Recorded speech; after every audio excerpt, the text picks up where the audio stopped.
pasien-pasien yang ternyata sudah didiagnosis dengan kelainan kejiwaan, ternyata ada masalah organik, jadi masalah di organnya ternyata bukan karena misalnya imbalance dari neurotransmitternya enggak, tapi ternyata ada sesuatu yang menekan gitu.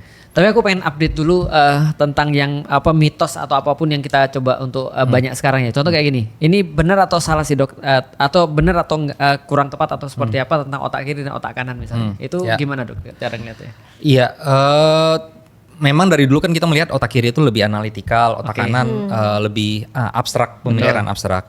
Memang secara umum otak yang aktif itu otak kiri. Otak kiri. Ya. Kalau untuk logik. Ya, untuk logik. Jadi kayak pusat bahasa kita ada di otak kiri, pusat analisa matematika kita ada di otak kiri, membaca juga di otak kiri. Dan kalau untuk mengenali gambar akan dilempar ke otak sebelah kanan biasanya gitu. Makanya saat ini kita contohnya nih, misalnya ada pasien dengan tumor otak di otak kiri dekat dengan pusat bahasa, kita cenderung operasi dalam keadaan bangun misalnya supaya kita bisa evaluasi. Iya, operasi otak tuh selalu paling sering kalau dalam kondisi bangun kan?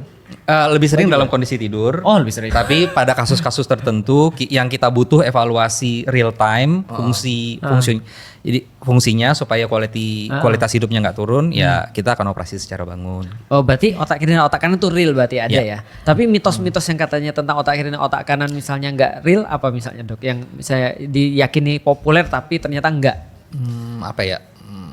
Saya perempuan tuh lebih banyak otak kiri otak kanannya misalnya, emosionalnya misalnya. Itu enggak ternyata. Enggak ya. Itu tetap otak kiri sebenarnya. Iya, tetap otak kiri. Contohnya kemampuan matematika semua rata-rata sebagian besar populasi itu ada di otak kiri. Oke, tapi kalau tentang yang ini tentang multitasking misalnya, ada hubungan antara otak kiri dan otak kanan? Iya, kalau menurut